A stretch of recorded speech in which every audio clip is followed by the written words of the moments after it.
Selamat pagi pemirsa TVRI dimanapun Anda berada. Senang sekali pagi hari ini saya akan menemani Anda sekalian pemirsa TVRI selama 30 menit ke depan di dalam acara Mimbar Agama Katolik. Dari tempat ini, Bumi Maria Sarang Para Rasul Paroki Santo Andreas, Sukaraja Keuskupan Bogor akan menemani pemirsa TVRI dimanapun Anda berada. Pagi ini pemirsa sekalian akan mendengarkan siraman rohani yang akan dibawakan oleh Romo Kristoforus Lamensani PR dengan tema Bersama Maria, kita semakin beriman kepada Kristus Yesus. Tapi sebelumnya mari kita menyaksikan pujian berikut ini. Selamat menyaksikan.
Selamat pagi pemirsa TVRI dimanapun Anda berada. Hari ini kembali saya hadir untuk menyampaikan Mimbar Agama Katolik dengan tema Bersama Maria kita semakin beriman pada Kristus. Saya Romo Kristo akan mengambil dasar-dasar firman itu dari Injil Lukas bab 1 ayat 46 sampai dengan 56. Di sana dikatakan, jiwaku memuliakan kebesaran Tuhan. Hatiku bersukaria karena Allah, juru selamatku. Sebab ia telah memperhatikan kerenahan hambanya. Dan untuk selamanya semua keturunan akan menyebut aku berbahagia. Karena Yang Maha Kuasa telah melakukan perbuatan-perbuatan besar kepadaku. Namanya adalah kudus. Dari generasi ke generasi rahmatnya turun atas orang yang hidup di hadapannya. Ia telah memperlihatkan kuasanya dengan melakukan keajaiban-keajaiban dan mencerai-beraikan orang-orang yang congkak hatinya. Ia telah menurunkan orang-orang yang berkuasa dari takhtanya dan meninggikan orang-orang rendah. Ia telah melimpahkan segala yang baik kepada orang yang lapar, tetapi menyuruh orang kaya pergi dengan tangan kosong.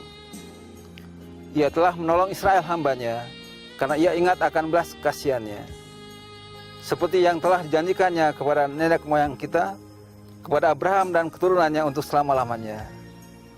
Maria tinggal bersama dengan Elizabeth selama 3 bulan dan kemudian pulang ke rumahnya. Dengan ayat-ayat kitab suci tadi, kita merasa bahwa Maria berada bersama dengan saudaranya Elizabeth, dan kita diharapkan berada bersama Bunda Maria itu supaya semakin beriman kepada Kristus. Berangkat dari iman Maria, kita belajar untuk semakin beriman kepada Kristus. Kristus hadir dalam dunia berawal dari iman Maria menanggapi panggilan Tuhan untuk dirinya menjadi perantara. Saat itu Maria mendengar kata-kata ini, "Sesungguhnya engkau akan mengandung dan melahirkan seorang anak laki-laki, hendaklah engkau menamainya Yesus." Injil Lukas bab 1 ayat 31. Kata-kata itu didengar Maria tidak saja dengan telinga tetapi lebih-lebih dengan iman. Maka pada akhir dialog Maria berkata dengan penuh iman, "Sesungguhnya aku ini hamba Tuhan, jadilah padaku menurut perkataanmu itu." Injil Lukas bab 1 ayat 38. Lalu ia kemudian memuliakan Tuhan dalam kidungnya yang sangat terkenal dengan Magnificat atau nyanyian pujian Maria. Dalam Magnificat itulah sangat jelas bahwa bersama Maria kita pun semakin beriman. Mengapa? Karena di dalam Magnificat itu diungkapkan perasaan terdalam dari jiwa Kristiani, yakni kita yang beriman bersama Maria menemukan kebenaran, yaitu apa yang menjadi tugas utama kita dan menjadi benar-benar manusiawi. Kita juga merasa menerima apa yang kita minta dari Tuhan dan siap untuk melayaninya. Kita jadi mengerti bahwa kasih ilahi selalu mencari yang lebih miskin dan lebih lemah untuk diisi dan menjadikannya besar.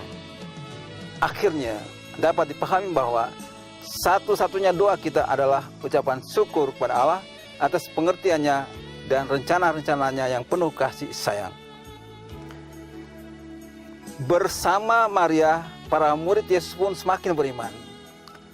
Selain dalam Injil Lukas bab 1 ayat 46-56, kita juga bisa melihat peranan Bunda Maria itu di dalam dan dituliskan oleh Injil Yohanes dalam 2 Yohanes bab 2 ayat 1-12.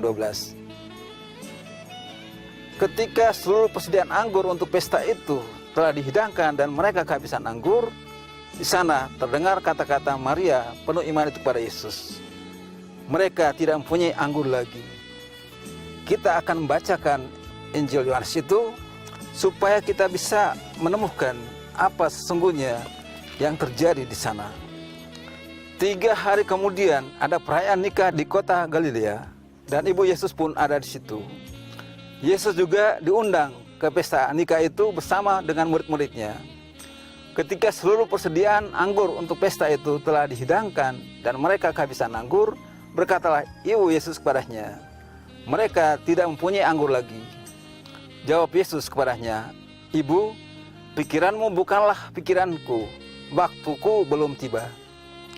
Namun demikian ibunya berkata kepada para pelayan, "Lakukanlah segala sesuatu yang dikatakannya kepadamu." Di situ ada 6 buah tempayan dari batu yang berisi air yang disediakan untuk pembasuhan menurut adat Yahudi. Masing-masing dapat memuat 2-3 galon air. Yesus berkata kepada pelayan-pelayan itu, "Isilah tempayan-tempayan itu dengan air." Dan mereka pun mengisinya sampai penuh. Lalu berkatalah Yesus, "Sekarang cedoklah dan bawalah kepada pemimpin perjamuan." Mereka pun berbuat demikian. pemimpin perjamuan itu mencicipi air yang telah berubah menjadi anggur itu. Ia tidak tahu dari mana asalnya. Hanya pelayan-pelayan yang telah mencedok air itu mengetahuinya. Maka dengan segera ia manggil mempelai laki-laki dan berkata kepadanya, setiap orang menghidangkan anggur yang baik terlebih dahulu. Apabila orang sudah puas minum, barulah ia menghidangkan anggur yang biasa. Tetapi engkau menyimpan anggur yang baik dan yang terbaik sampai saat ini, sampai saat terakhir. Inilah mujizat Yesus yang pertama yang diadakannya di Kana di Galilea. Dengan demikian ia menyatakan kemuliaannya dan murid-muridnya percaya kepadanya. Maka kita melihat di situ betapa iman Bunda Maria itu juga mempengaruhi iman para rasul yang menyaksikan kejadian itu.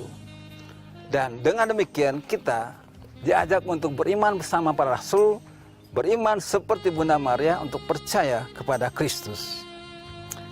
Ketika seluruh persediaan anggur untuk pesta itu telah dihidangkan dan mereka kehabisan anggur, di sana terdengar kata-kata Maria yang penuh dengan iman mengatakan kepada Yesus, seolah-olah dia meminta kepada Yesus supaya berbuat sesuatu.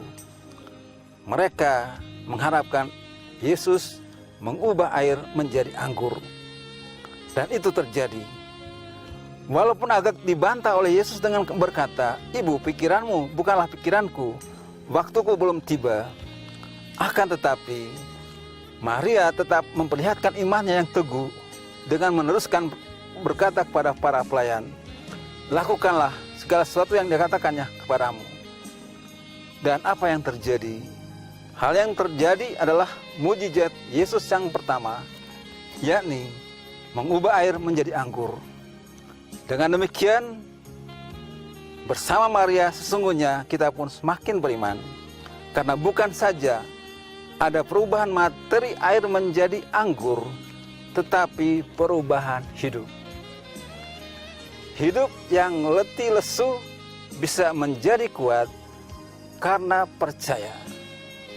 Tuan pesta yang tadinya merasa seolah-olah akan malu ketika kehabisan anggur, menjadi bersukacita karena dipenuhi oleh rahmat Tuhan dengan anggur yang berlimpah. Dengan demikian, Bapak Ibu Saudara sekalian yang terkasih, oleh kuasa Tuhan dalam diri Yesus Kristus, jika kita mau belajar dari Maria dan iman kita seperti itu, maka kita yang tadinya berkekurangan bisa berubah menjadi berkelebihan. Kita yang tadinya menutupi rasa malu itu.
Tadi kita sudah menyampaikan bahwa kita berada di bumi Maria, sarang para rasul.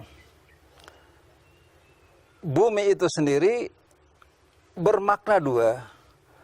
Bumi dalam arti planet dan bumi dalam arti rumah dalam bahasa Sunda. Hal itu akan terlihat dari bangunan ini. Bangunan ini tengah ke atas ada nuansa bumi dalam arti planet. Ada bulatnya. Tengah ke bawah nuansanya adalah rumah. Itulah makna bumi dalam arti dua makna itu. Bumi Maria sarang para rasul artinya bersama Maria Ratu para Rasul itu kita semakin beriman kepada Kristus. Dalam kaitan dengan itu, di sini kita akan menyampaikan beberapa hal yang berkaitan dengan tema, yaitu keindahan tempat ziarah bumi Maria sarang para rasul ini. Kita lihat di sini ada beberapa simbol-simbol yang muncul, terutama di depan situ ada lilin. Ada 7 lingkaran lilin di situ yang memaknakan isi kitab suci. Lingkaran pertama ada 153 buah lilin yang dinyalakan di situ. Itu adalah makna 153 ekor ikan yang ditangkap oleh Petrus di Danau Galilea. Makna kedua, di lingkaran kedua adalah 70. Dan 70 itu bermakna perutusan. Yesus mengutus murid-muridnya 70 orang ke seluruh dunia. Dan makna ketiga di situ, pada lingkaran ketiga itu ada 40. 40 ini punya makna 1, 40 tahun bangsa Israel keluar dari tanah Mesir menuju tanah terjanji. Makna kedua, Yesus berpuasa dan berdoa selama 40 hari. Dan makna ketiga, kita pun berdoa selama 40 hari. Lalu lingkaran berikutnya itu ada 10. 10 ini bermakna 10 perintah Allah. 10 perintah Allah itu kita tahu dibuat oleh Musa dengan memunculkan 2 loh batu. Kemudian lingkaran berikutnya adalah 9. 9 itu bermakna 9 hari novena Roh Kudus. Lingkaran berikutnya adalah 7. 7 itu adalah bermakna 7 sakramen. Lingkaran berikutnya adalah 3. 3 itu bermakna Tritunggal Yang Maha Kudus. Dan Tritunggal Yang Maha Kudus itu nampaknya ada. Nanti di situ, di atas ini ada salib Yesus. Kemudian di belakang, di atas bumi Maria sarang para rasul itu ada figur Allah Bapa. Kemudian di belakang sana ada figur Allah Roh Kudus. 3 pribadi itu muncul di tempat ini. Dan kita juga melihat bahwa keindahan-keindahan itu nampak juga dalam kegiatan perziarahan di tempat ini. Kalau kita mengikuti nanti dalam buku yang akan dikeluarkan oleh paroki ini dengan judul buku Doa Jalan Salib bersama Bunda Maria Sarang Para Rasul, ada lagu-lagu yang bersifat Marianis. Artinya lagu-lagunya itu hampir semuanya itu temanya Maria. Itu adalah keindahan tersendiri. Dan ketika kita melakukan perjalanan salib itu, kita menemukan betapa iman Bunda Maria itu terhadap Kristus itu luar biasa. Dan dengan demikian kita boleh belajar bersama Bunda Maria untuk semakin beriman kepada Kristus. Selain itu, kita juga akan melihat bahwa kebersamaan Bunda Maria bersama para rasul itu adalah sebuah contoh keterlibatan Bunda Maria di dalam gereja bersama para rasul, berdoa bersama untuk menantikan datangnya Roh Kudus dalam waktu 9 hari berturut-turut. Dengan demikian kita diajak untuk melihat perjalanan salib Tuhan kita Yesus Kristus dari Taman Getsemani sampai di makam, kemudian perjalanan Bunda Maria bersama para rasul sejak Yesus dibangkitkan sampai ia naik ke surga. Terlihat jelas ia bersama para rasul menantikan dalam doa kedatangan Roh Kudus. Dengan demikian kita semakin tahu peranan Bunda Maria itu dalam imannya bersama kita semua semakin beriman kepada Kristus yang tersalib dan membantu kita untuk semakin beriman kepada Kristus bersama Bunda Maria. Dan dari tempat ini, marilah kita mohon berkat Tuhan. Karena dengan berkat Tuhan itu, kita bisa berubah dari sesuatu yang tidak ada menjadi berada, dari sesuatu yang kurang menjadi banyak. Semoga Tuhan beserta kita. Saudara sekalian, diberkati dan dilindungi oleh Allah yang Maha Kuasa, Bapa dan Putra dan Roh Kudus. Amin.